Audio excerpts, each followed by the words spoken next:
I would like to informally introduce our director. He's smiling already. Please, a round of applause for Sir Berry.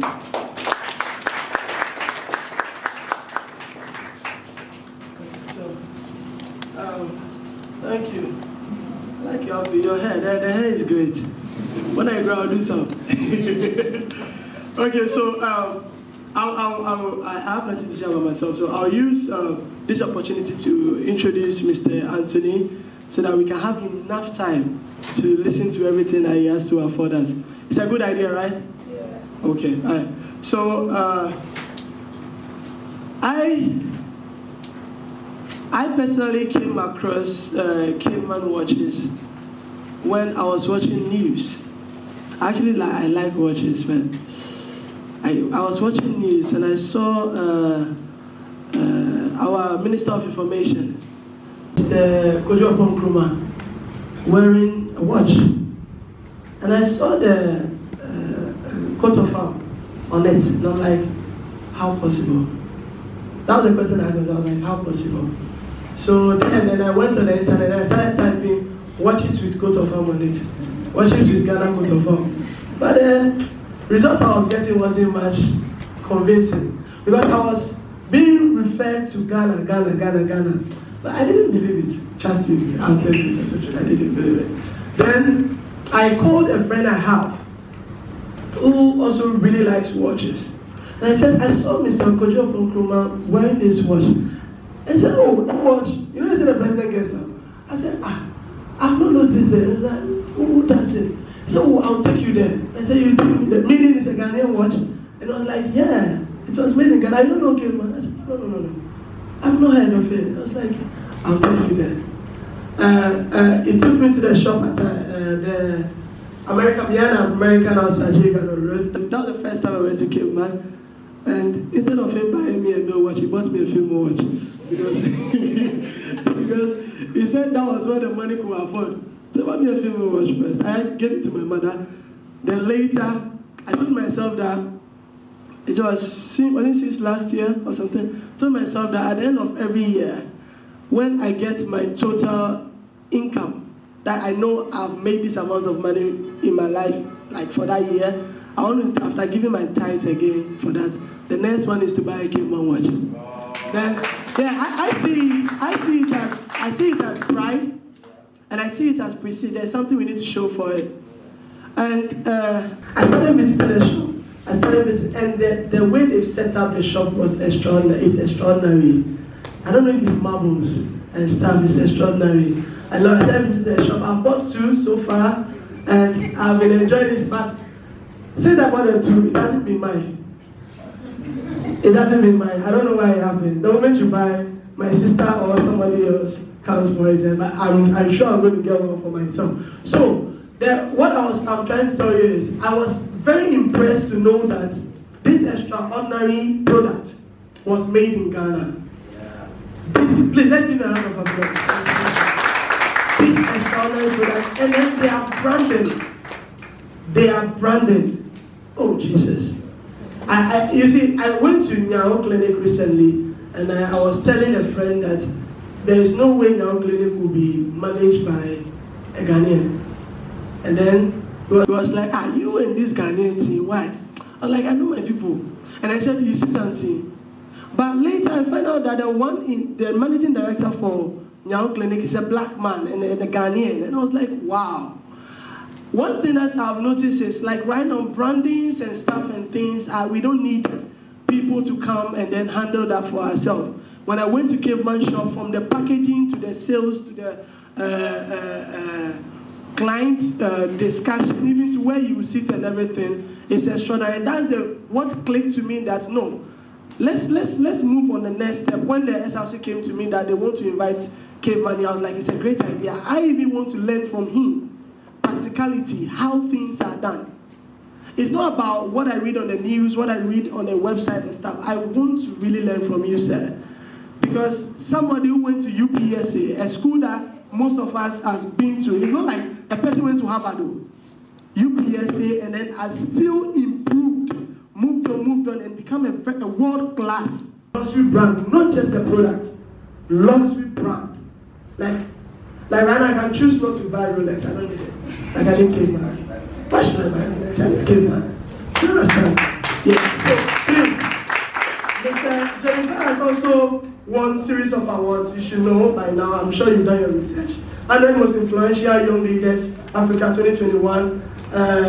Advanced Media 50 most influential young Ghanaians. Africa Youth Awards Entrepreneur of the Year 2020. Global. Only you. Sir, you've really done well. Congratulations, sir. And then Global Icon Youth Entrepreneur, honorary of the Hall of Excellence, YE honorary. Technology and Innovation Entrepreneur of the Year at the Ghana 40 Under 40 Awards 2019. Please, let's give a hand of applause. The YCEO Top 50 Young CEOs 2019.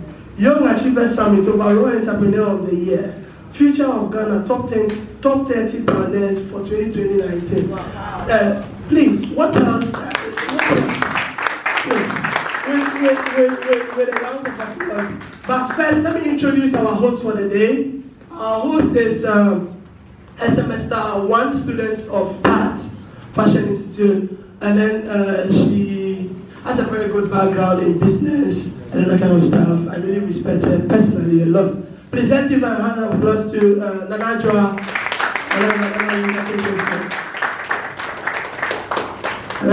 Let's help us ask all the questions. We don't want to know plenty.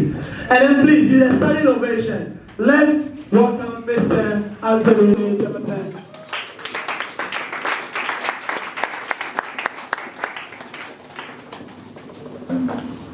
Gratitude to my brother, the speaker. They can exaggerate very well.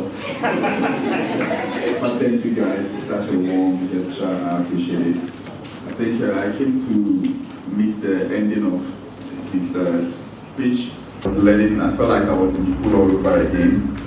Because sometimes when we are in business for a long time, we need to go back to the basics and relearn the basics. So I felt like I was really picking up things all over again. So that was a beautiful one. Thank you so much.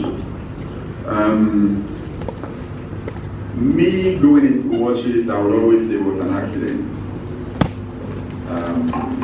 I'm in my 7th year now.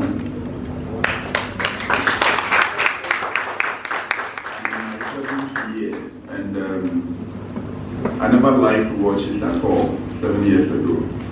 I never liked watches. I never owned a watch. I never got the concept of watches. But I was working in a hotel, and the working conditions were not favorable for me. When I went into a hotel to work there, I believed I was very multi-talented. I was capable of a lot, but I realized I was not fitting in very well. Eventually, I was transferred to the airport, where I hold the placard at the arrival hall, looking to pick up customers for the hotel. They'll send me my food. I'll find anywhere cars are parked, to squat between the cars and eat. I was there for a year. I didn't know anything about entrepreneurship or business, no.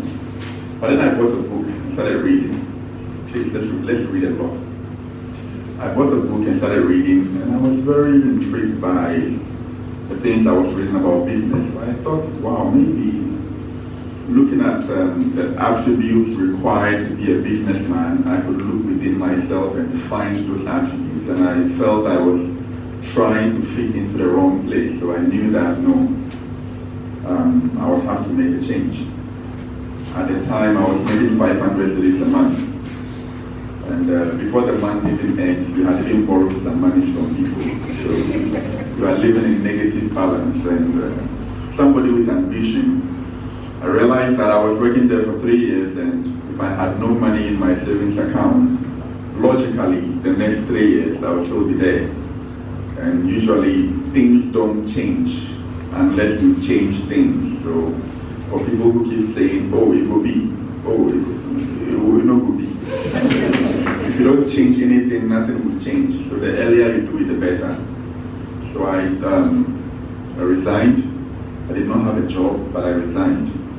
And my calculation at the point was that if I wake up at dawn to struggle to get to work, go through a lot of hassle at work, struggle to come back home. I get back by 9 p.m. Before you even get into your room, you're tired, you have nothing to do, the alarm will wake you up, start all over again. And after 3 years, I had nothing to show for it. Then I believe that if I had roof, if I had shelter, and I had food, then if I wake up and stay home and not go to work and do nothing, I'm probably better off than Kofi, who wakes up at dawn, goes to work, comes back, and at the end of the month, he also has nothing to show for it. But at that time, I would have something that Kofi doesn't have, which is time. And I believed I was capable of too much to have time and be broke. So that was my calculation. All I needed was to pay my rent. I had rent for 2 years, somewhere to sleep. I broke down my living requirements, standards to probably 5 cities. Wake up, buy your gobe, you eat, drink a lot of water, you make it to the following day. All I needed was time on my hands, so I gave myself time, and then I started businesses that didn't work. 3 businesses that didn't work. I can't go into that now, it will take forever. But then one day I walked into a shop to buy a watch. For the first time, the watch was 150 cities. And I had only 50 Ghana cities, so I was wondering why a watch should be that expensive. Common watch, 150 cities. So I left, I saw somebody selling a watch for 50 cities online, and I bought it. So when I bought the watch, I just wore my watch, I took a picture of it, and I posted the picture, and somebody said, "Oh, very nice, are you selling it?" And I said, "Yeah." Then he came and he bought the watch. So that was a light bulb moment. I was like, wait. When I was working in the hotel, one thing people fail to do is that break down your monthly earning into daily earnings. When you do that, you start to have a different perspective about other people's businesses. I used to wake up with my suit and tie, carry my leather bag, go to work every month to make 500 cities. When I broke it down into daily earnings, I realized I was making about 18 cities a day. When I became aware of that, now I started wondering, this coconut seller in front of my house, anytime I'm going to work, he'll do me boss. This guy makes more than 18 cities a day. So who is the real boss here? Something is missing. They've been fooling us. So my awareness became different than normal. I started talking to hawkers to ask them, how much do you make a day? But when I realized they were making like 50 cities a day, I was like, there's something wrong. We were deceived growing up to confuse the definition of success and respect. In the African community, people lean towards respect more than actual success, because we all want to look successful, be in the suit and tie, even if you are making a lot of money or not. You could be hawking, making 1,000 cities a day, but somebody in a suit and tie making 1,500 a month will still look down upon you, because that's how Africa has been, conditioned. So when I became aware of this, I chose my path that no, I'm not going to follow respect, I'm going to follow actual success, financially. So that's how I went watch selling. So I just bought one watch of 50 cities and somebody bought it, and I called the supplier back. Actually, the watch I bought from you have more? I said yes, and I said bring 2. Then I bought 2. I sold the 2, and I bought 3, and I bought 4, and I bought 5. Wow, thank you. I like the fact that you said, so we make a change ourselves, nothing is going to change. So I would like us to dial back a little. Could you please tell us about your journey of apprenticeship to being caveman today? When I started, it was just to survive. I didn't think of caveman, but just about the first month of selling watches, I identified, it's very important, you identify a gap in the market, and then you build your market in the gap. need you to take this very seriously. When I started, I realized that there were lots of people selling watches, shoes, belts, perfumes, a whole lot of other things. But there was nobody who was selling only watches and nothing else, just watches. So I thought that was the gap that nobody had filled, nobody had dominated that. And then around that time, there was the news that the Bank of Ghana or some company had bought some 300 gold watches for their employees. It was trending. And I was like, wait, what if I become the company that companies or the government would come to make watches for their workers? There's no company like that. So I was saying all that, and then I just decided to find my target market. I would go to somebody's office to sell a watch, and after selling the watch, they would ask me whether, oh, do you have perfumes, do you have belts? As much as I was a young guy looking for money, even though I knew where to get perfumes, I would rather give you the number of a friend who sells perfumes. I refused to sell it. And people thought I was being unreasonable, that, don't you want the money? Like, here, you either choose brand or money. This is the whole topic that I wrote on in my book. Brand or money. There's a very interesting relationship between brand and money. But at the point, I was not chasing money. I was trying to build a brand. So I refused to sell any other thing. And I focused only on the watches. Yeah, so I chose that path. And then another important thing is to always prioritize value addition. It's a very fast-moving world. Social media is here.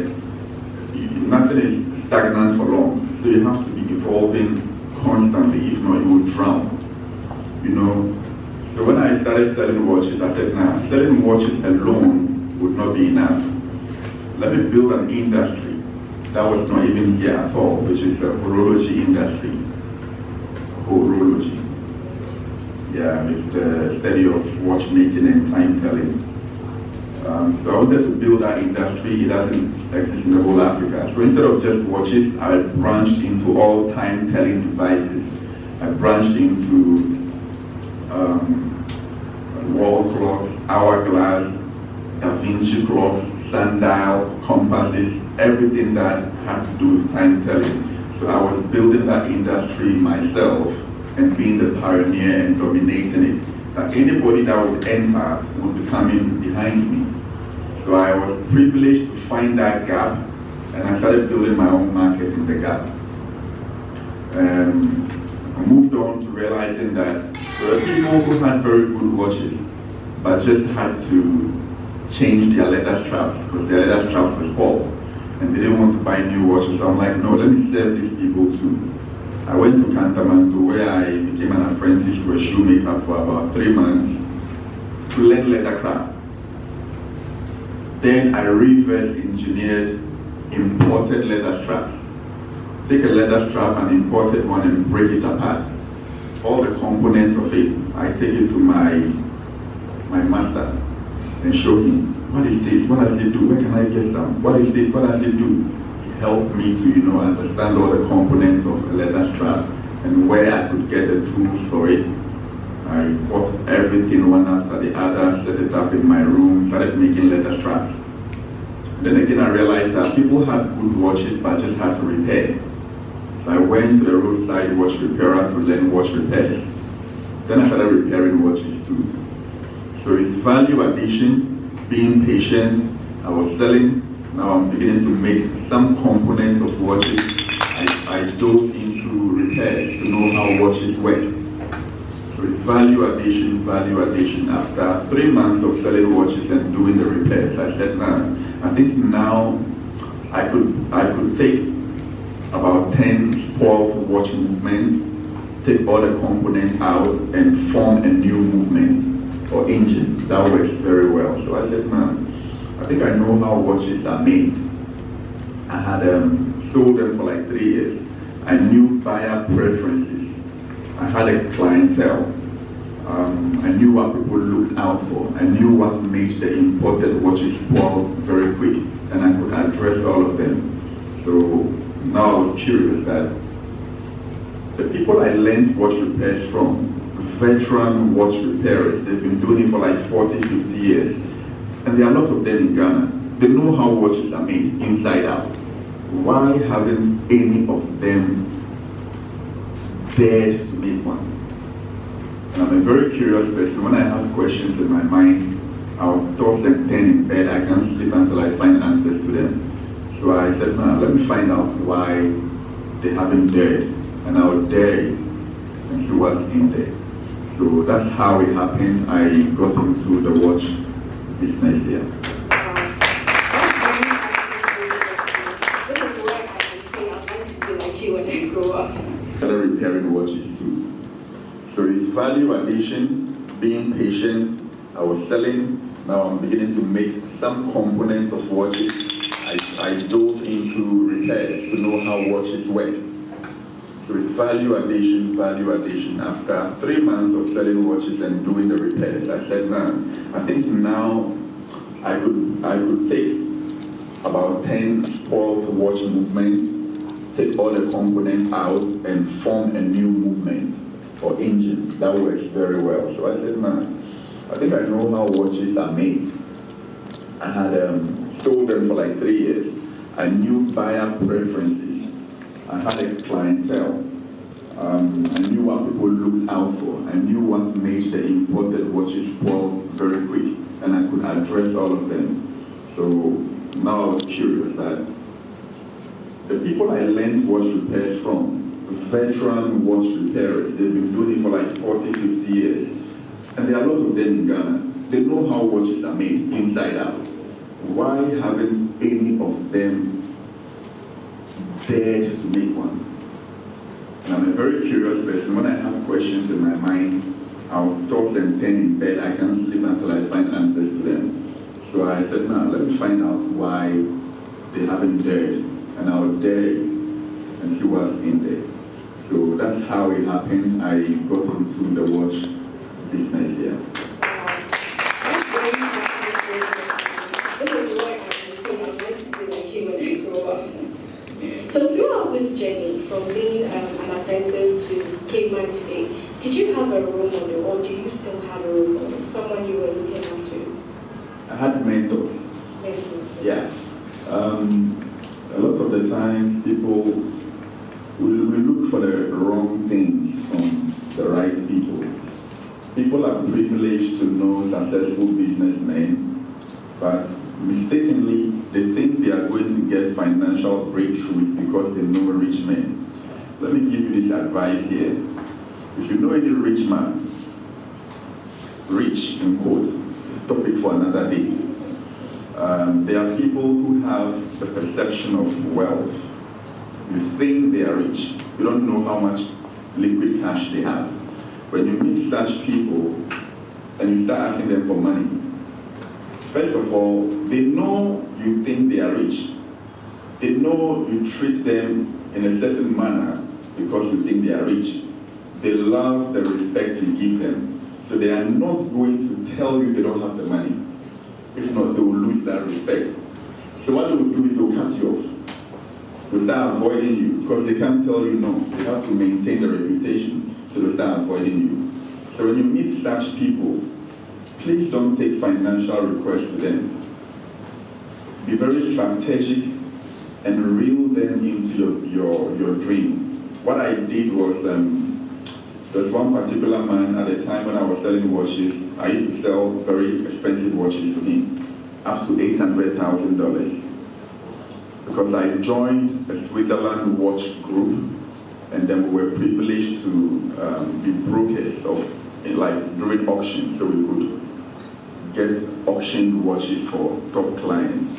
And I brought a watch for 800,000 cedis for him. But what I did was, instead of asking him for money, I started sharing my ideas with him, asking him for his perception. What do you think about this idea? Oga, do you think this is a good idea? Or Oga, somebody offered me this money. Do you think I should take it?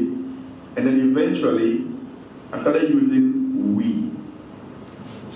Started from I. Do you think I should take this investment? Then later it became, okay, do you think we should do this? This company wants us to do this. Do you think we should? Should we? Then he started talking we. And when he starts talking we, that means he's putting himself as part of the brand. So in any conversation anywhere where a wristwatch is required, he calls me. Bring these watches right now, we are here. You reel them in with strategy. If I had gone to him to start asking him for money, he would have cut me off. Because they are tired of it. You're not the first or the second or the 100th person to go asking them for money. And they know it, that people love them or laugh at their foolish jokes because they want money from them.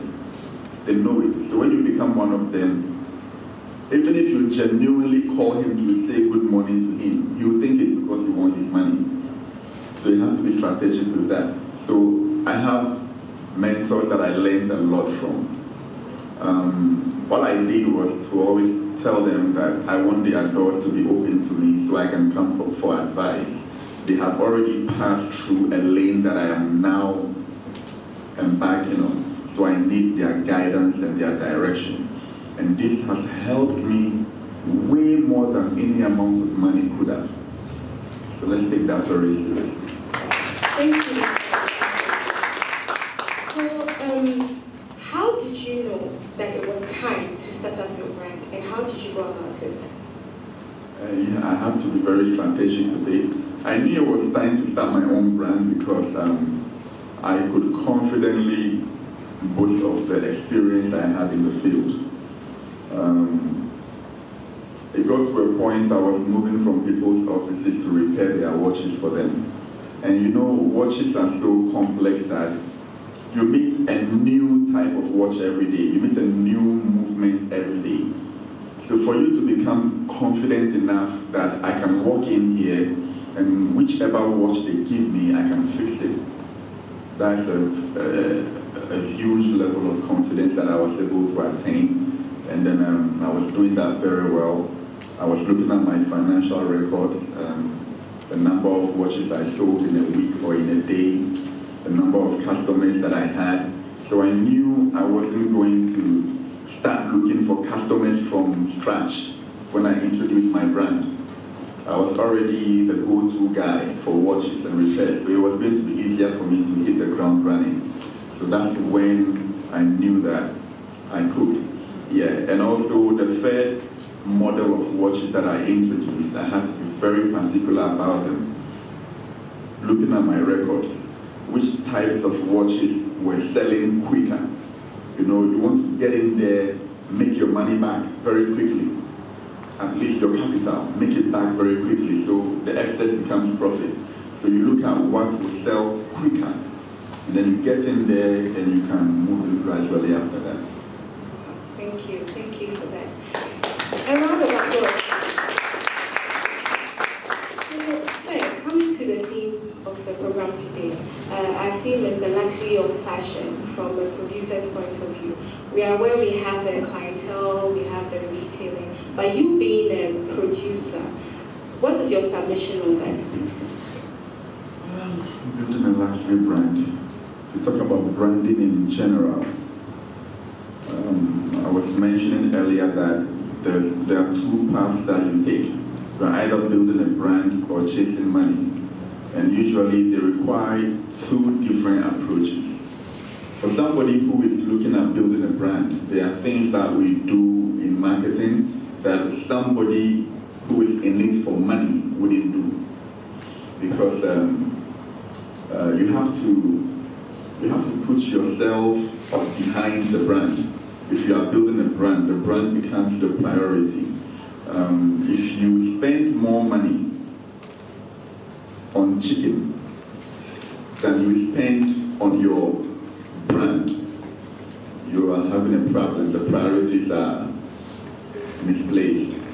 So for building a brand, let me give you an example. There will be somebody who will buy a machine for, let's say, 100,000 cedis. When he renders a service with that machine, he gets paid 10 cedis. it might take him his entire life to make enough to get that 100,000 back or even start making profit. But he gets fulfillment from the fact that he's able to render a service and sees a very happy customer. That person prioritizes the brand, not the money that he's making. He has fulfillment in solving a problem in line with his brand. So on branding generally, it will take a very long time to break that down, but I want to let us know that we should be in it to build a brand, primarily not to chase money. It is almost impossible to build a brand and not get the money. The brand will bring you money. But it's very possible to chase money and not build a brand. And at the end, you will have nothing. You will have nothing. And when you talk about the brand, people have various definitions for it, but simply put, your brand is what people say you are, not what you say you are. I had this conversation with one of my workers who was always posting some kind of things on his status. And I said, you know, when you keep posting these things, you're building some sort of reputation for yourself. And she tells me, oh, it's just for the views. You know, I'm not that kind of person. I just post it because people will come and like it. But I am this kind of, and I'm like, it is not who you say you are, that is your brand. It's what people think you are. So you can't post those things because of the likes, and then within yourself you say, well, I'm this type of person, but the public thinks otherwise. It's what the public thinks, that's what the brand you're building. I wrote down a few points to share with you, some of the things that really helped me. Being able to target a niche. At the point in my life, as creatives, it's very easy for you to get flooded in ideas. This is one huge challenge for creative people. The mind is always running out wild. Social media floods us with information and potential opportunities. So I meet a lot of people who, you know, they have a great plan. Suddenly, they have another one. They think this one too will work. They have another one. It's a huge problem. You could get flooded with this web of potential opportunities that requires a lot of discipline to close your eyes to every one of them and focus one. It requires discipline. That was one thing my mentor told me. Because at a point, he realized that I was sharing a lot of ideas with him. And I could see his reaction that he was losing interest in it. Today we spoke about this idea. Tomorrow I have another wild idea. Then he painted a picture of a lion staring at a lot of antelope and told me that I should make sure, I should see myself like this lion looking at all these antelopes. They are all food, potential food that will satisfy his hunger. But the lion cannot chase all of them. When the lion chases all the deer, the antelope at once, he ends up tired, panting, and all the animals are gone. He wouldn't catch any of them. So I should pinpoint one of them, agree that all the other ones are also food, but let them go. When you are done with one and you are satisfied, the other ones will be there another day if you have time. So focus on one thing and be the best at it. When I was in secondary school, I was in a basketball team. When I got there, I realized that there were lots of good basketball players.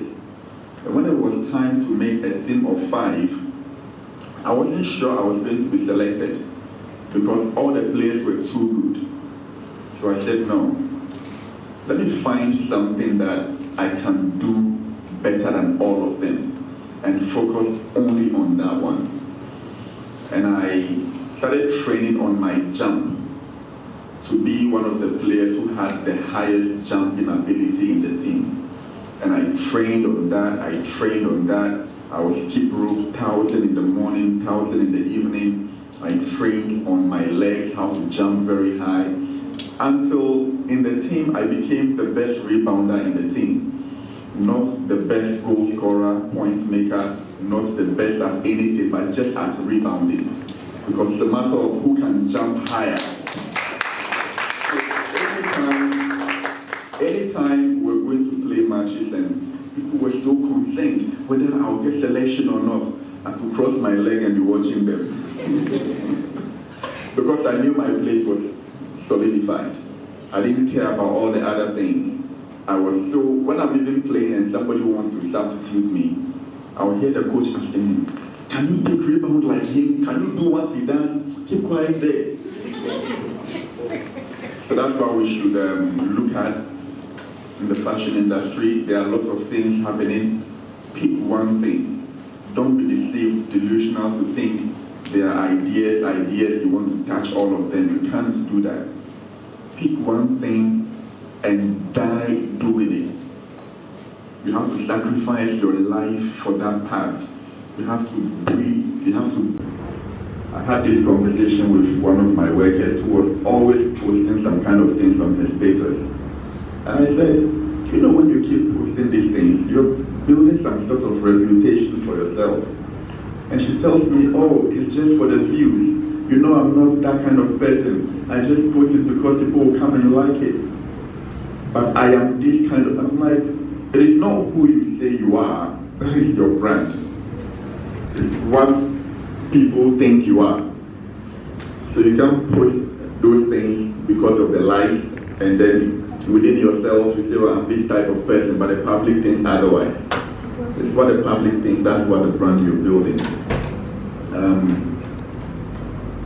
I wrote down a few points to share with you, some of the things that really helped me. Being able to target a niche. At a point in my life, as creatives, it's very easy for you to get flooded in ideas. It's one huge challenge for creative people. The mind is always running out wild. Social media floods us with information and potential opportunities. So I meet a lot of people who, they have a great plan. Suddenly, they have another one. They think this one too will work. They have another one.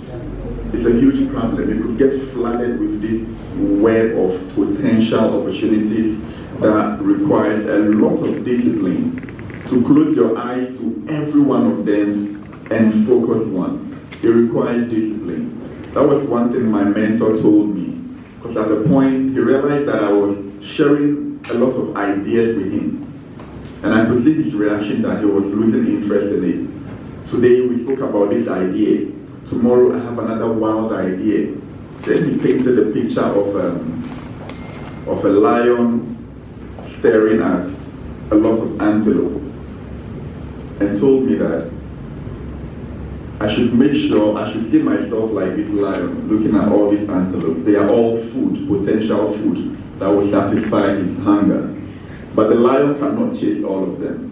When the lion chases all the deer, the antelope at once, he ends up tired, panting, and all the animals are gone. He wouldn't catch any of them.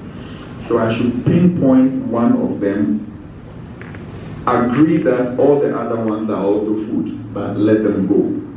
When you are done with one and you are satisfied, the other ones will be there another day if you have time. So focus on one thing and be the best at it. The kind of excitement you will get if somebody buys a Rolex for you, somebody buys a CAVEMAN for you, an Audemars Piguet for you, the kind of excitement you would have. You wouldn't have that same excitement if you had entered the trotro and the trotro mate is wearing a CAVEMAN. You get it? You wouldn't have that excitement. So yes, truthfully, it will bring more money to the manufacturer because it's affordable, everybody is buying it, it's making more money. But the product will not carry prestige. And the president will not want to wear it because it's there. So you have to choose. Find a good balance.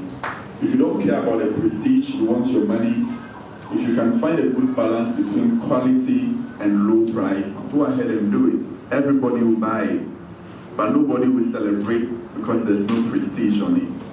So it's a path that you always have to take. You made mention of people asking you why CAVEMAN. Yeah. Yes. So we would also like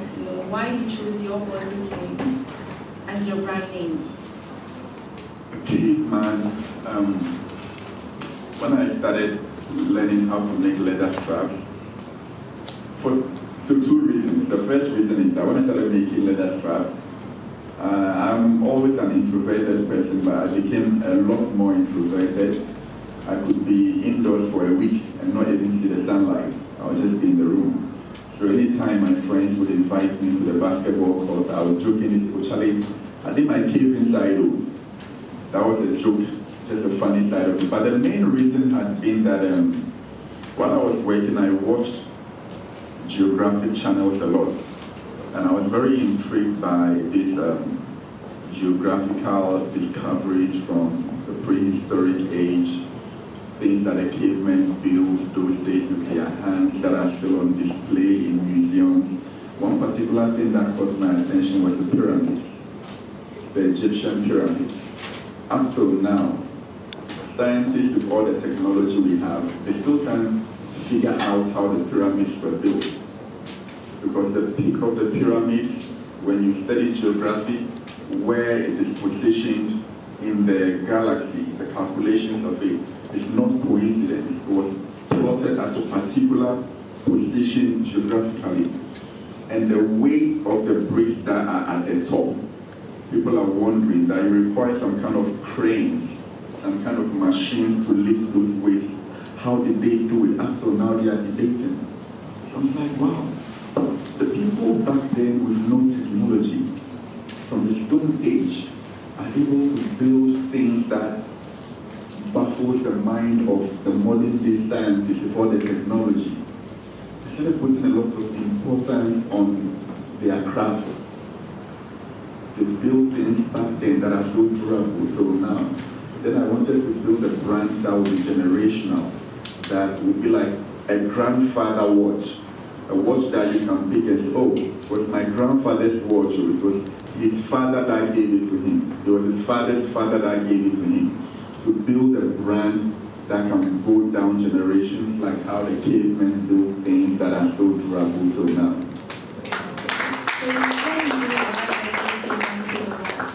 So, say, as upcoming businessmen and women, what are some of the things that we need to consider when picking a brand name? Picking a brand name, do your experiments. First of all, let me tell you something about ideas, okay?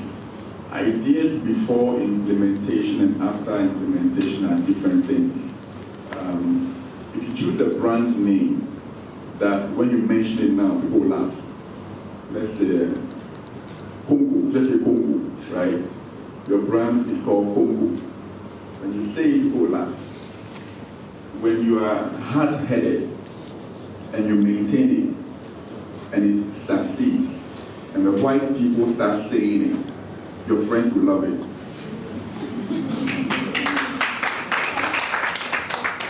The only thing that separates a silly idea from a great one is consistency. We know comedians who are not funny, but they've been consistent, so they are still relevant till today. If you are very funny but you're not consistent, you fade off.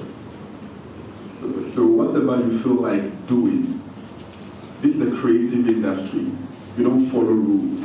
Creative people cannot be boxed. You can't say that people do it this way, so I'm doing it this way. You're not a creative then. If you want to tie your shoe around your neck, tie it around your neck every day. When they laugh at you, don't stop. When you start doing well, the next person will tie their shoe around their neck. When Nelly, way back in the days, a musician Nelly would put a plaster here. Nobody got the essence of it, but he never stopped. So all the guys started putting plaster here. Consistency. But choose a brand name that will be easy to Google, type. I don't like names where people intentionally spell the words wrong. Like let's say the word goods, like goods, product. Then you decide to add Z instead of S, maybe goods. So I don't get it It should be a name that if somebody catches it in a conversation, they want to check you out on the internet.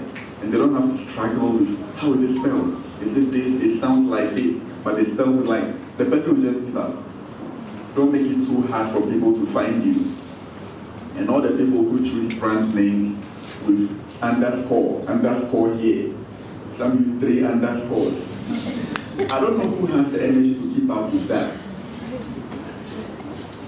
Look, right now, please be guarded that the world has changed a lot from 10 years ago.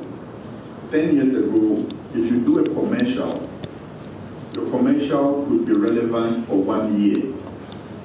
Keystone Concert Party will do, Brilliance will do a commercial that will be relevant. It will be on the mouth of people for a year.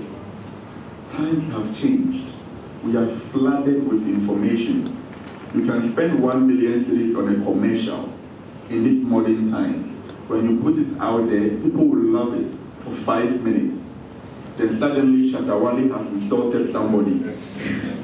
They all move their attention. It's hard to be relevant. So don't make people struggle to keep up with you. So I did that. People used to question me a lot. Why didn't I use a name like Edinkra, like use a Ghanaian name? Mind you that know the people you are dealing with. And I wouldn't be shy to say Ghanaians are hypocrites. Big time hypocrites. Let me give you an example. I did all these experiments with watches, okay? If I pick 2 watches, people love a watch. People buy watches. When I was selling watches, they'll buy a watch not because they know the origin of the watch or they know anything, but they buy it because of the aesthetic beauty and they like the name. I was watching that. Now, when I try this with Ghanaians, pick 10 Ghanaians and take 2 watches. One watch, very normal watch with the name Rosefield. Rosefield. Another very normal watch with the name Edinkra. Put this in front of 10 Ghanaians. Which one would you go for?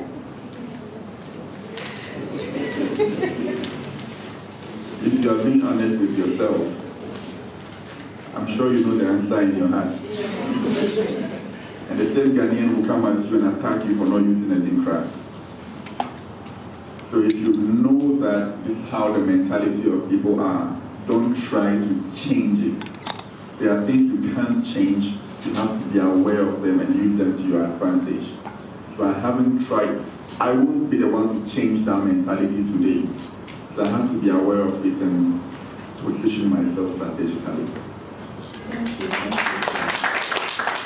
So speaking of Ghanaians being critical, surely as an individual, CEO in a brand, you will receive critics from people, both legitimate and non-legitimate. So how do you deal with them as a brand and as an individual as well? You need, as a brand, you need feedback. You have to be mature enough to be corrected. If you are somebody that people become afraid of correcting you, you are already going downhill. There are people like that.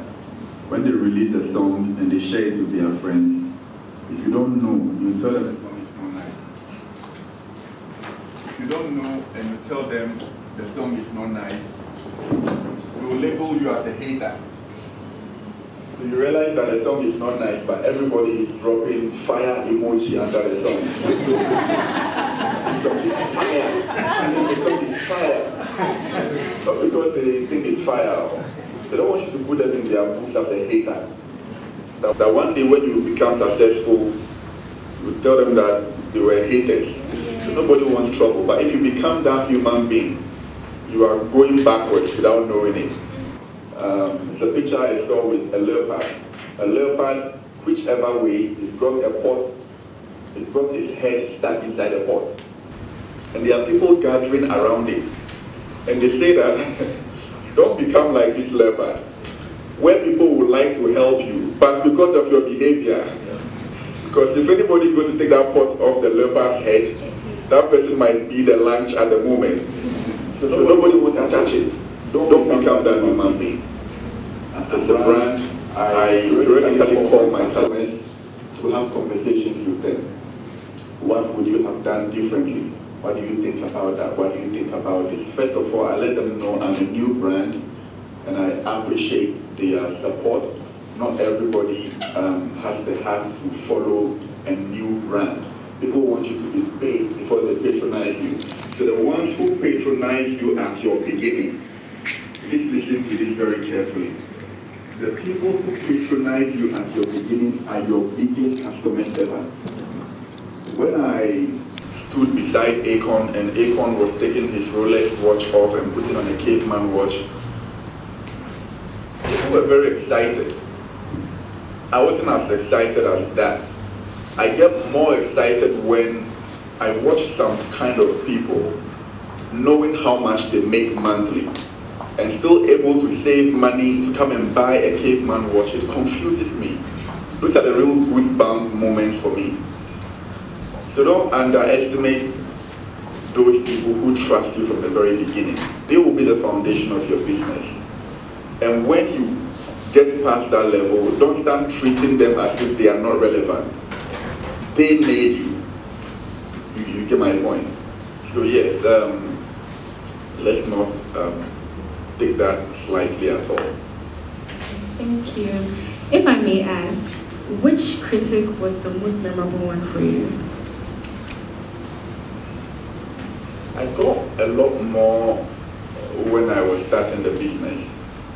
When I had the idea, when I go into people's offices to sell watches to them, and then after selling the watch to them, they will pull a chair for me and say, sit down. What do you do? And I tell them, I sell watches. Apart from that, what do you do? I say, I sell watches. Young man like you, how can you be going around doing this? And you can still do it, but get a job and do this one on the side. I'll just smile. I'll just keep smiling. In my mind, can you just let me go? Can you just let me go? You know?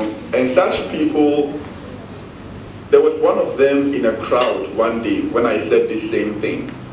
Such people now tell me that I'm an inspiration to them. When I said that, I looked at the person.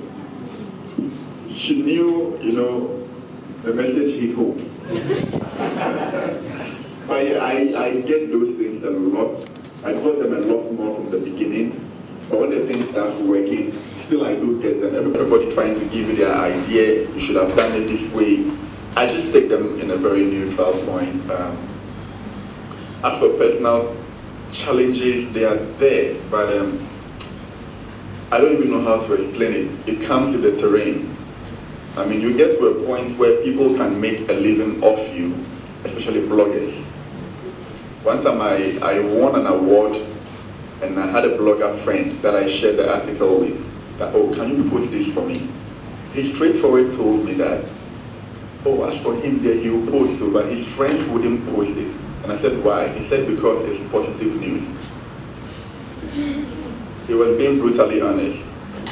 He said, because it's positive news, his friends will not post it unless I pay them. But if it was negative news, they'll post it. So if you are trying to get yourself into a certain level, just be mentally aware of things. Me, I had written down a list of things that I think every successful man passes through. I write this list down. So whenever one of them happens to me, I take it. So I'm on the right path. One thing that I haven't had yet is that nobody has sued me yet. So one time, somebody threatened to sue me. When I go home, I told my brother, "You're coming to sue me." But I've always said that I prefer to handle challenges at an early stage in my life. When they happen, you become experienced.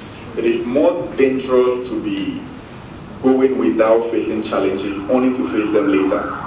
They will crush you down. So if they happen to you at the earlier stage of your brand, you are blessed. So take all the risk you can, be wild, be adventurous, learn all you can at an early stage, because later on, I don't know if there are people here who love video games. growing up playing video games, anytime you are on stage 1, before you get to stage 2, you have to fight some last killer all the time. So when you're on that stage going forward, it gets more difficult. If you are going somewhere and in the video game, no enemies are coming, you have to stop that now. I think I'm taking the wrong path. And you turn around. When you go in and you start facing a lot more enemies are coming, and the harder it gets, you know you are getting closer to the end of that level, to meet the last killer. And after meeting that last killer and defeating it, you start a new level. That's how I've always played life out to be. And it has always worked for me. Every time I face the hardest things ever in my life, when I wake up the following morning, it's a new level for me. So, yeah, you mentioned Akon taking off his Rolex and putting on Caveman. So being in the industry that has such strong players like Rolex, Philippe, Hablot, did you at any point see them as competition or a learning point? I'll be delusional to call Rolex a competitor. Be ambitious but not delusional. People have passed some levels years ago. It's not bad to learn from people who have, become giants in an industry. In the music industry, no matter how good a rapper you are, people will say Tupac is the best, even if they've not heard Tupac rap before. It's like it happens. Michael Jordan, they'll say he's the best ever. Those who have never seen him play before, they'll just still say that. There are brands that you learn from. You still look at their mistakes to correct yours. But I have an advantage that they don't have. All these brands that you've mentioned, they are one of the many Swiss brands. And I happen to be the first of Africa's luxury brand. So I have something they will never have. They are just one of many. But for me, still a new brand building. I know where the direction is, but it will become a brand that every African, dispersed wherever they are in the world, will be sentimental about, that is from Africa. So I am one of a kind, but they are one of many. Out of curiosity, is there any other brand you do like to wear aside Caveman? Right now, even when I'm playing basketball, I would have loved to wear an Apple Watch, but I can't. People will attack me, they will come for my head. So I don't have a choice. It's the path that I chose. If you are a luxury brand, no matter how much you love another brand doing the same thing, you can't wear it. Unless you have a level of partnership that is exposed to the world. That Rolex and CAVEMAN have a partnership. So I could wear a Rolex because we have a partnership. Apart from that, you don't have that liberty anymore. There are lots of sacrifices that you make when you choose a path like that. Right now, anywhere somebody can come and slap me in the face. If I retaliate and they take a picture of me, trouble. And it's not just me it will affect, but the brand. The digital footprint it will leave on the internet hurts your brand. That's what is happening to Will Smith. I'm sure we've all heard the news. He goes to slap somebody on the stage, and now partnerships that he had are withdrawing. Movies that he was supposed to feature in are on hold. He's losing money. So building a brand is a life dedication. You will lose a lot of liberty. Things you can't do even if you wanted to. And if you are building a luxury brand, you are selling a watch to people for 70,000 cedis. You want to be a simple person. I'm a very simple person. I want to just buy my watch here and eat. Take a picture of me, I'm buying my watch here, my cake here, and I come buy my watch for 70,000 cedis. That something doesn't add up. You know, so it's sacrifice. So there are watches that I would love to wear. I still look at other watches and think they are beautiful. I look at them to examine them, how they have done this. I would love to wear it if I could, but I can't. Thank you for satisfying my curiosity. Yeah. Please, I hope you can hear us. Yeah. Sir, reference to one of your interviews, Timepiece GH was an accidental business. So I'd like to know, what was the original idea? Timepiece GH was not, when I say accidental, that was where I started selling watches from. So when I was selling my watches, Timepiece is where I started selling watches generally from. So I called it accidental because I didn't plan it. I just bought a watch to wear. Then somebody showed interest and I sold it to the person. That's what I mean by accidental. But it was after Timepiece GH that I gained experience and studied the market and knew that I could introduce my own brand. So Timepiece GH is still there. I'm not able to front it anymore. I can't advertise it myself because it's a shop where we sell imported brands of watches. But also, don't be delusional. People still come there. Not everybody wants to wear a Caveman. Somebody wants to wear a Casio, a G-Shock. So we still have that shop there that sells all the other brands. And then we moved Caveman to its own different shop. So I still have the two businesses running. Oh, that's good to know. Say, in terms of business and market sustainability, how relevant is marketing, accountability, and bookkeeping? Say, doing business without marketing is like dancing in the dark. You can dance and do all the moves, but nobody will be seeing you. But let me tell you the best form of marketing ever. The best form of marketing ever is a satisfied customer. Not social media ads, not this, not billboard. The best form of marketing ever is satisfied customers. So please take note of that. You can spend all the money on marketing material, but if the core customers, the customers are not satisfied with the service, you will take one step forward and take 5 backwards. Accountability, sadly, we all start business like off the table, small, buying and selling. We don't keep records. I buy watches to sell. After selling on my way home, I stop by the chop bar to sort myself out. No proper record keeping. I have now reached a point where I have very technical investment conversations, and I now go back to my books like, Charlie, did you write this thing? Did you write that? I wish people can avoid the mistake that I made from the beginning. I wasn't keeping proper data. We should be able to avoid that now. It will help you a lot to record things properly. Even as of now, we still have accountants trying to, generate more accurate data for us. So yes, take accountability record keeping very, very seriously. It will save you a lot of trouble. Thank you. Another point, please. Say.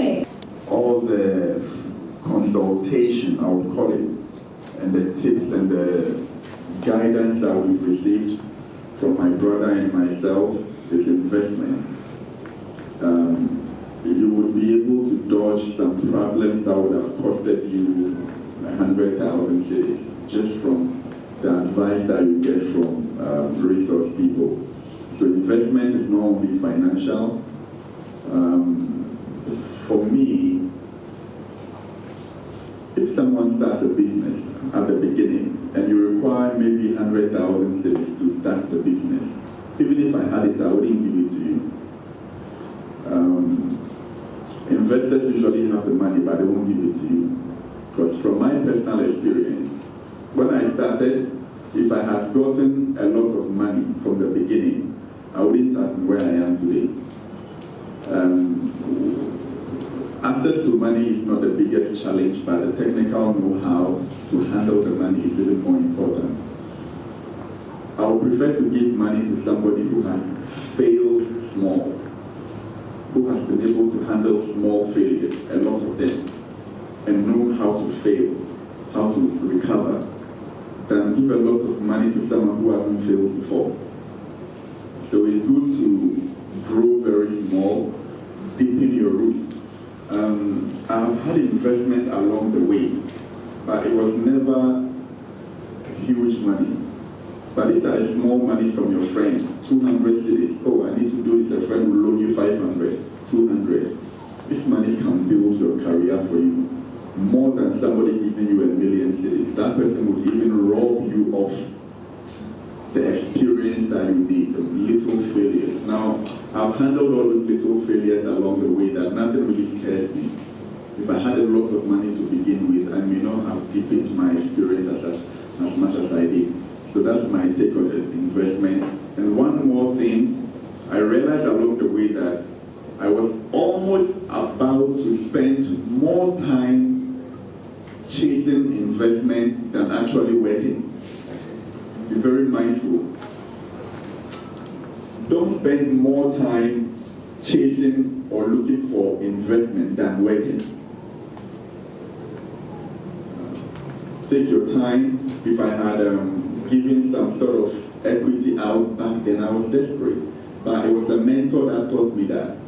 I went to one of my mentors and I said, Chief, this is my business plan. I was willing to give out 20% equity for some amount of money. And he invited me to his office. He opened a certain website for me and was showing me something. And then he said that, do I know what I have? That if he was a wicked person, he could have bought me a house, bought me a car, and taken the equity. But I'm like a son to him, so he won't. So I should go back and be patient. And the money I was looking for back then is money that I would make monthly now. So if I had taken those monies, I would have been knocking my own head by now. So the patience, like I said, is my 7th year now. I've been patiently building for 7 years and still building. No hurry, no rush. Once you accept it in your mind that the brand could even become a giant after you die, and once you are okay with that, you will not be in a rush for anything. Once you don't lack shelter, you don't lack food, we rush too much sometimes. We rush too much.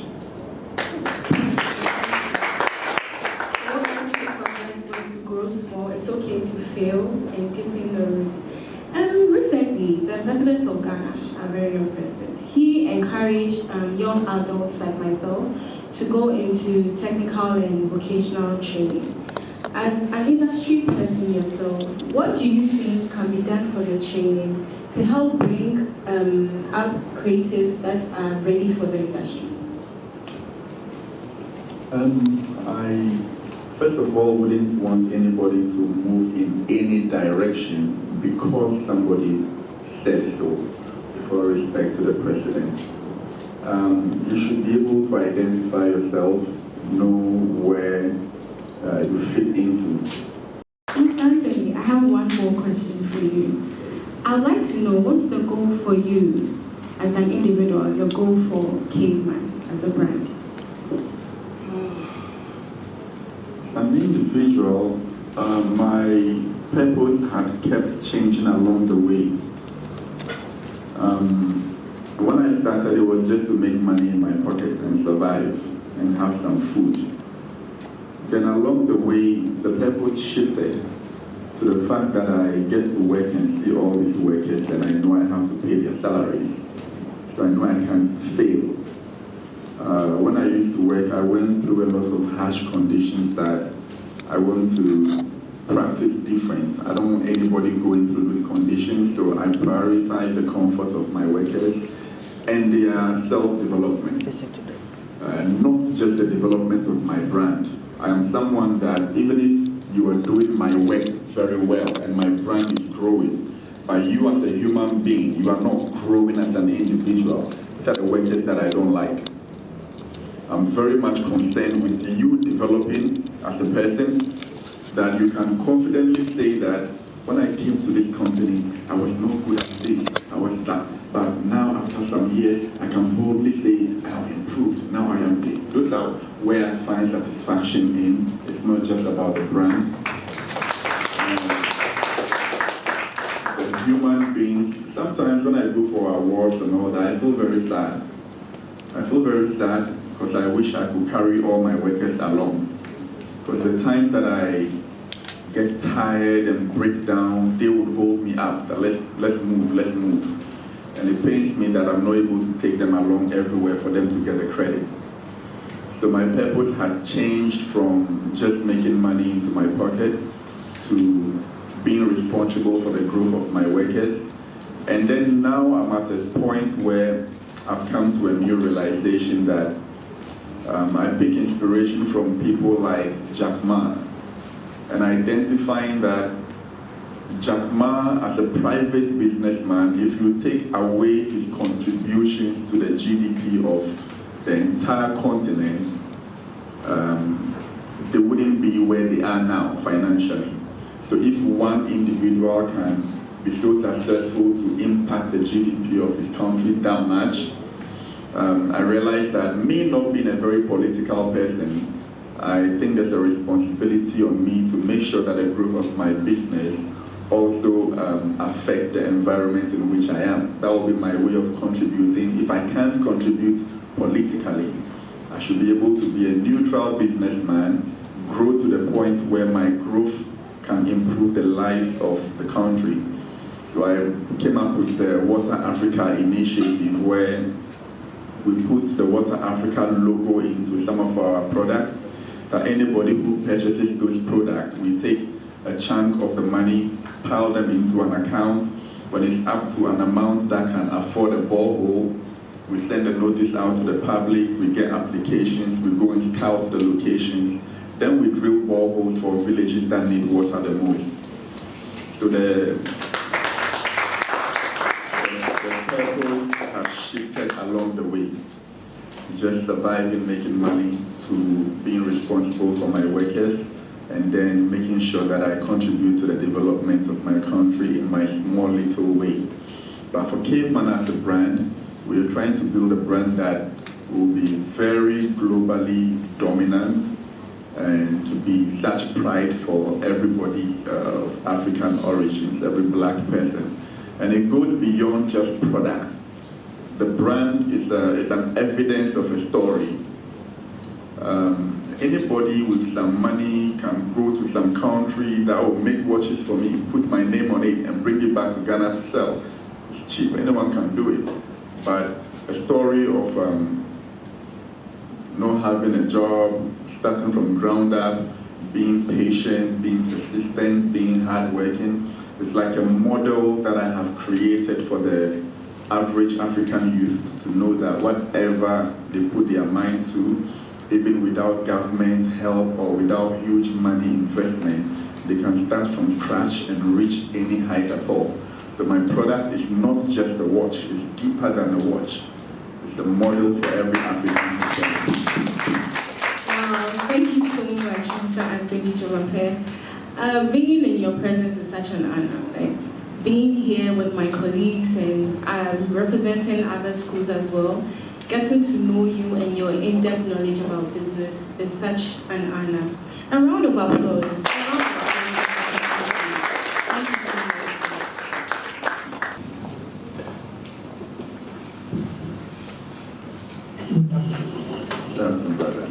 I'm Eric Adomako, known as Paul.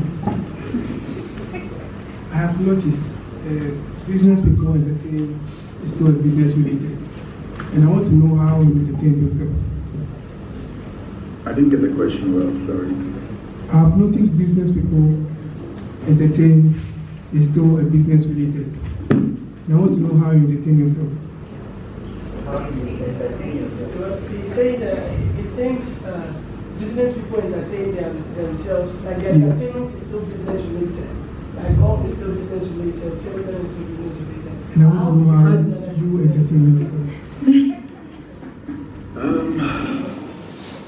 Well, when I'm working, I listen to music a lot, but I have a very weird choice of music. I listen to instruments, like the piano sounds, with rain sounds, and they're weird kind of music. But I listen to that a lot to help the thinking process. I play basketball to stay very active and fit.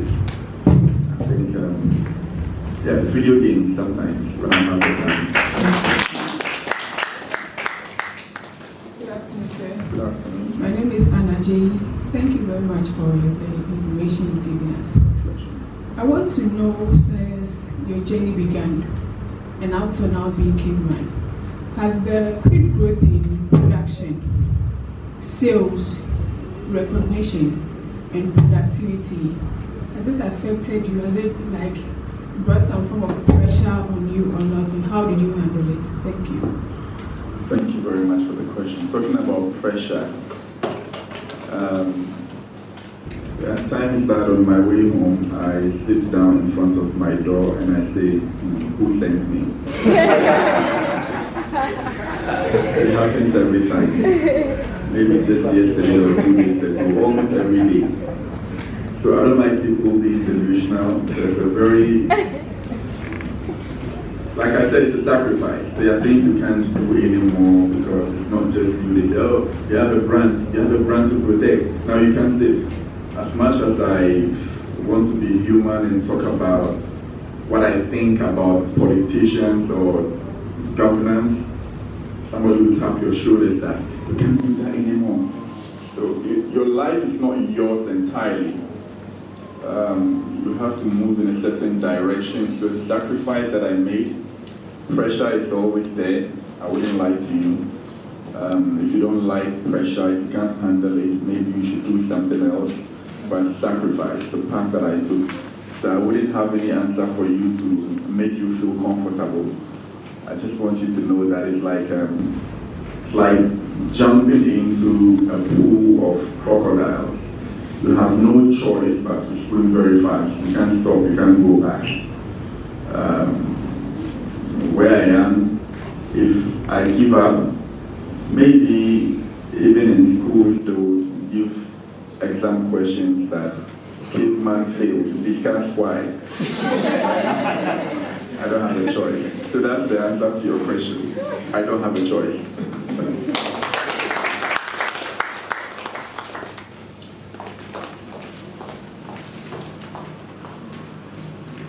My name is Maisha Micheline, and my question is, during your talk, you made mention of your water projects.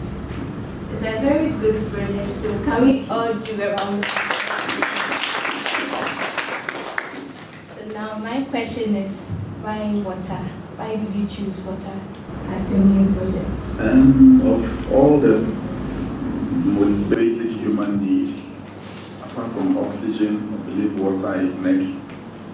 And I think my attention was drawn to it when I was watching a report on TV. They were showing a community that was struggling with water so much, and where they had to walk to get very dirty, clean drinking water. And I asked someone that, how much does it cost to drill a borehole? And I realized it will cost an average 15,000 cedis to drill a borehole.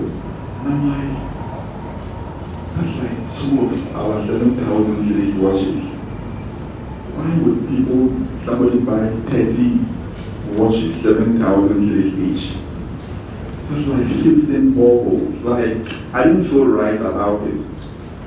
It didn't sit well with me that 2 of my washes could provide clean water for a lot of people.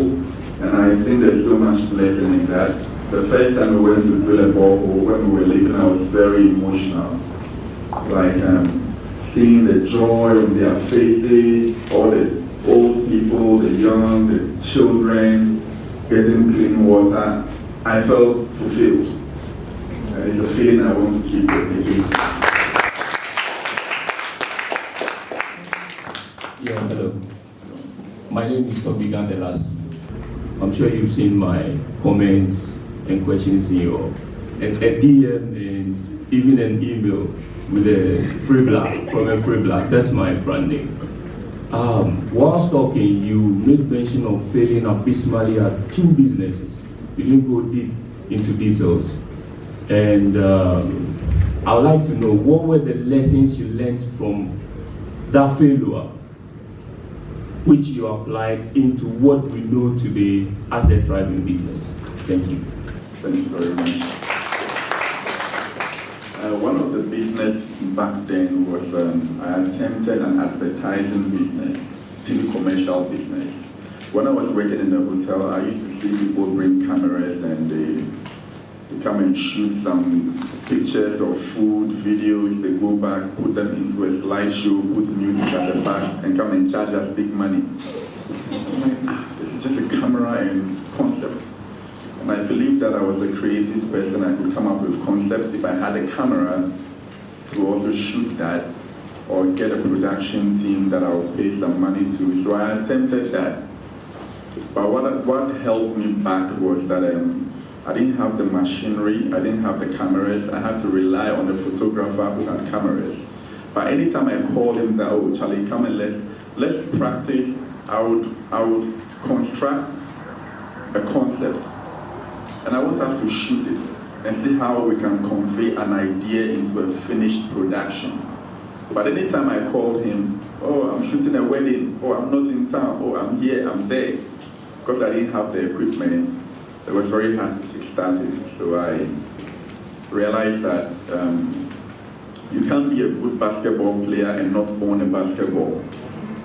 I played just own it, you know. So because I didn't have the equipment, so I let that go. But that was the lesson I learned from that failed attempt. I also tried a certain business with some musicians. I saw some guys walking, playing guitar. And I called them, come, you guys play the guitar, sing and let me hear. And they sang and I said, oh, you guys are really good, let's make some money. What I did was that I'll go on Facebook. When I see that your birthday is coming, I'll go into your friends list and find your friends, the closest ones to you, based on their interaction on the wall. Then I contact them. Actually, Kofi's birthday is coming. I have this great birthday surprise idea that works very well. So take Kofi's name, any information you can give us, the musicians will compose some music with it. Then we'll set him up. When he's somewhere eating, we mob him with the guitar, we start singing, playing guitar, the cameras will come and the birthday cake. I'm like, sounds interesting, let's try it. I'll charge 150 cedis. I'll pay them 50 cedis each, the musicians, and the other 50 to transportation back and forth. But we were doing it for some people and it was working very well. They loved it, the look on their face, giving them experience. But then the challenges there were dealing with Ghana man time. So if we plan to surprise somebody at 12 o'clock, at 1 o'clock, musicians, oh, what's up in traffic? Oh, I'm there. You know, and birthdays are things you can't play with. It comes once in a year. So if the person, you messed up their birthday plan, it was really crucial. So I couldn't go on with that business either, because that was my first attempt at dealing with people management. And it was very hard and it made that business also stop. That's just two of the ones I attempted and failed at. But I think it was a great business idea.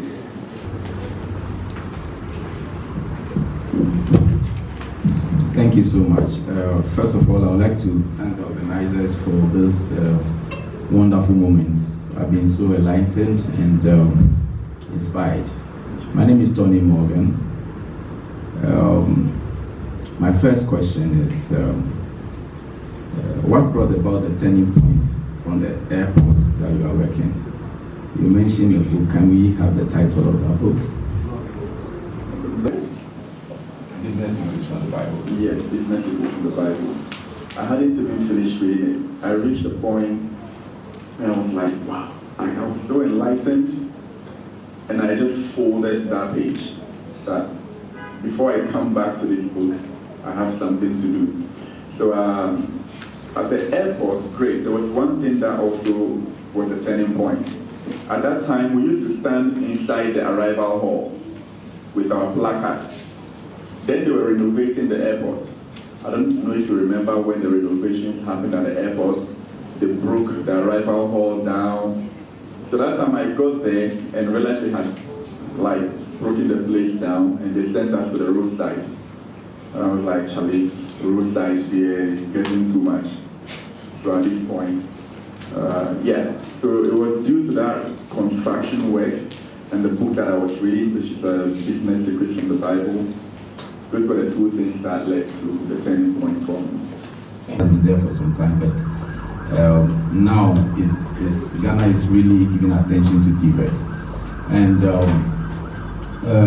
one of the things that we've experienced on that field is that sometimes you notice that some of the children or the youth that are coming do not have the passion to pursue Tibet.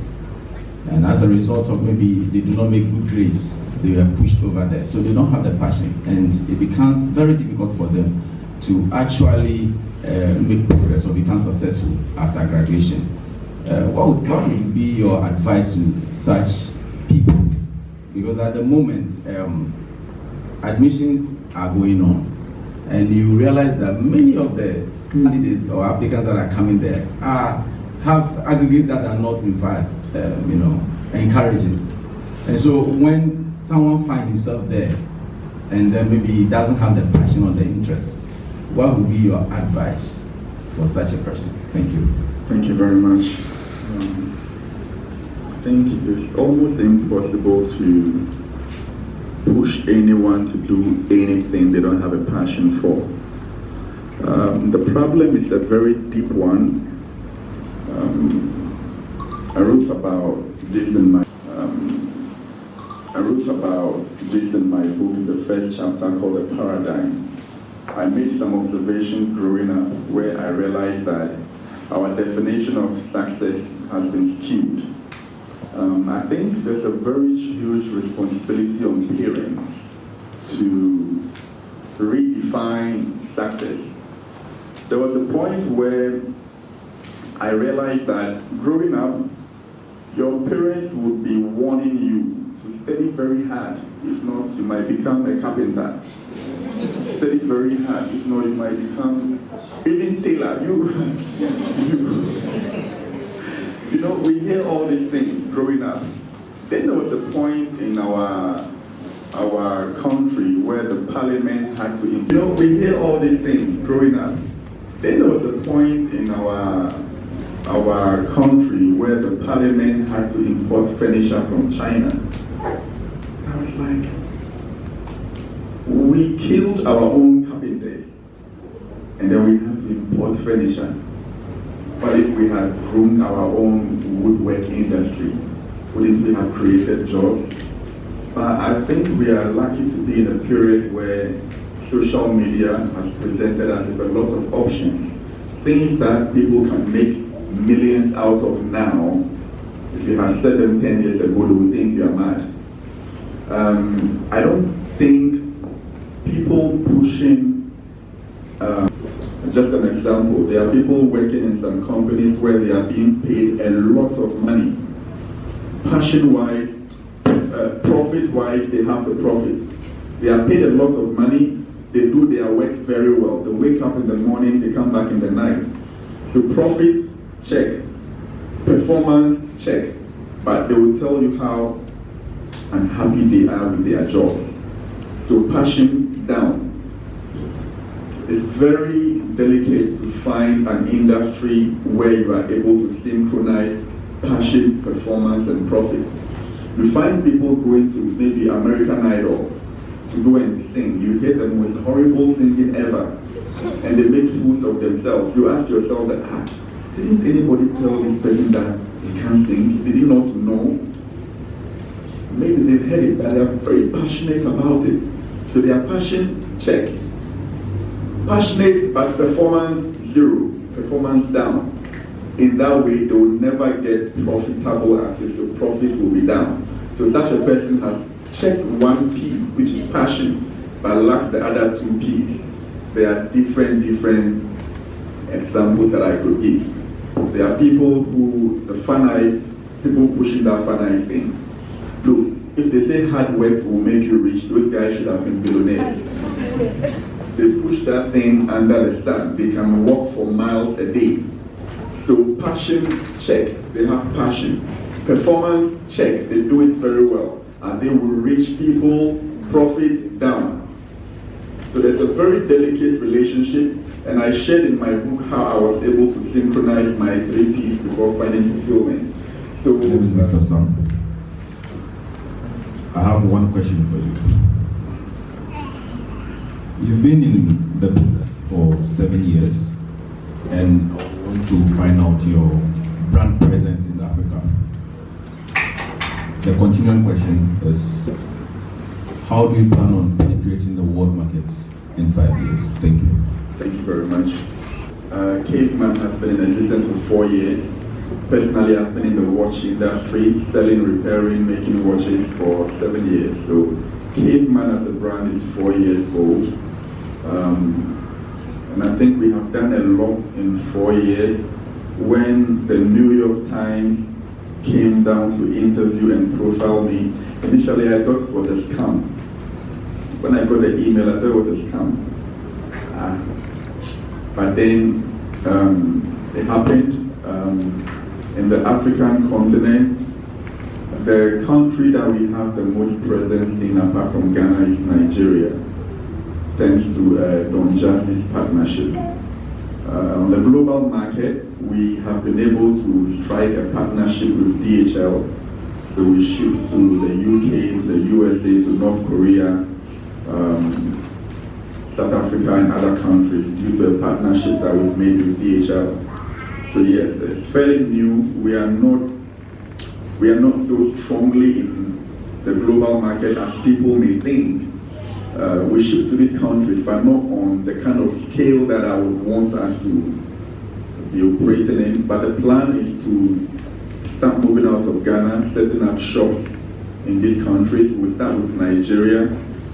We have been shooting commercials in Dubai recently. So we are moving into the Dubai market very soon. CAVEMAN will be 5 years next year. We plan to throw a very grand event to celebrate the people who make the brand what it is and to celebrate the brand. It will be happening next year. Then we will enroll our 5 years plan. We have more and more questions to give to Mr. Anthony. But he has been talking for quite long. You need to breathe. Like, I feel like you need to breathe a little. Or what do you think? You need to breathe a little. He has, everything he's saying is quite relevant. So it's like we too, we want more and more and more and more. But if we follow that trend, we're sure we'll close at 5. So what we'll do is, we've shared a paper on everybody's share. There is a portion for writing reviews. How did the program go? What did you like about it? What didn't you like?